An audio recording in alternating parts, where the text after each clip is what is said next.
नमस्कार। आज हम जानेंगे कि सर्कमसिजन क्या होता है, वो क्यों किया जाता है, क्या इसके कोई साइड इफ़ेक्ट्स होते हैं और उसके फ़ायदे क्या हैं। मैं हूं डॉक्टर कुंदन खरड़े। मैं एक जनरल सर्जन हूं और प्रिस्टीन केयर में कार्यरत हूं। तो बेसिकली सर्कमसिजन एक प्रोसीजर है जिसमें हमारा जो पेनिस के टिप के ऊपर का जो एक्स्ट्रा स्किन होता है उसे कम्प्लीटली या पार्शियली हम निकालते हैं।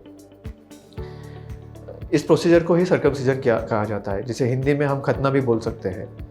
ये सर्कमसिजन किया क्यों जाता है, उसके अलग अलग रीज़न्स हैं। एक पहला रीज़न है जिसे हम बोलते हैं फाइमोसिस।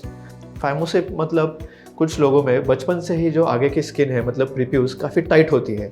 वो पीछे स्किन कर ही नहीं पाते, और अगर वो स्किन पीछे नहीं जाएगी तो काफ़ी पेन होगा। ड्यूरिंग इंटरकोर्स ब्लीडिंग भी हो सकता है, इन्फेक्शन के भी चांस बढ़ते हैं।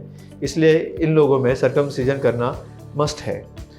Second disease is paraphimosis. उनमें भी स्किन काफ़ी टाइट होती है, वो एक बार पीछे चली गई तो वापस आगे आ ही नहीं सकती है, इसलिए भी सर्कमसिजन करना पड़ता है।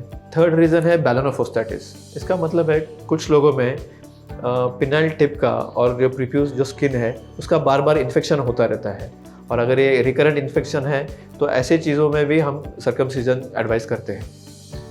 नेक्स्ट रीज़न है जो काफ़ी कम मात्रा में होता है, वो है ये जो प्रीप्यूशियल स्किन है उसका भी कैंसर हो सकता है, और अगर उसका ट्यूमर रहा तो भी हम सर्कमसिजन एडवाइस करते हैं। ये सारे साइंटिफिक रीजंस हुए। कुछ नॉन साइंटिफिक रीजंस लाइक कुछ रिलीजियस पर्पसेस के लिए लोग सर्कमसिजन करवाते हैं, like in Muslims and juice. कुछ लोग अपीयरेंस के लिए और हाइजीन मेंटेन करने के लिए भी सर्कमसिजन करवा सकते हैं, जिसे हम कंसेंशुअल सर्कमसिजन बोलते हैं। So in all there are multiple reasons जिस वजह से लोग सर्कमसिजन करवाते हैं। सर्कमसिजन के साइड इफ़ेक्ट्स क्या होते हैं? वेल, अगर देखा जाए तो लार्जली इसके कोई खास साइड इफ़ेक्ट तो है नहीं। नॉमिनल साइड इफ़ेक्ट जैसे कि थोड़ा बहुत सूजन या स्वेलिंग हो सकती है, सेंसिटिविटी थोड़ी ज़्यादा हो सकती है, दैट टू टेम्परेरी, एक 4-5 दिन के लिए, या फिर थोड़ा बहुत इन्फेक्शन इनिशियली हो सकता है। अदर देन दिस इसके कोई मेजर साइड इफ़ेक्ट्स नहीं है। ऑन द कॉन्ट्री, आप अगर देखोगे तो इसके बेनिफिट्स क्या है? बेनिफिट्स तो इसके कई सारे हैं, जैसे कि it will prevent your sexually transmitted disease. आपको ये HIV, HBsAg जैसे खतरनाक बीमारियों से भी आपको बचा सकता है। पिनाइल कैंसर से भी आपको बचा सकता है सर्कमसिजन।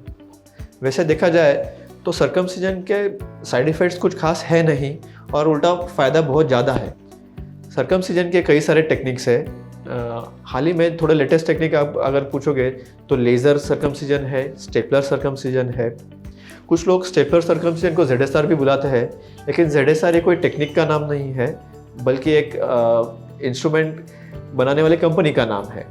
सर्कमसिजन ये एक डे केयर प्रोसीजर है, और यूजुअली अडल्ट्स में हम इसे लोकल एनेस्थीसिया प्लस थोड़ा सा सेडेशन देके कर सकते हैं, लेकिन बच्चों में हमें उसको कंप्लीट एनेस्थीसिया देना पड़ता है। सर्जरी के बाद जो पोस्ट ऑप पीरियड बोलते हैं हम, यूजुअली सर्कमसिजन में काफ़ी शॉर्ट होता है। 1 या 2 दिन में आप घूम फिर सकते हो और आपका काम भी आप चालू कर सकते हो। अगर कंप्लीट रिकवरी आप मुझे पूछोगे तो कंप्लीट रिकवरी होने के लिए it may take up to 10 to 14 days. अगर आपको इस विषय पे कोई डाउट है तो नीचे दिए हुए कमेंट सेक्शन में प्लीज़ कमेंट कीजिएगा। I will definitely get back to you. Thank you. Book your surgery appointment on pristinecare.com. Pristine Care.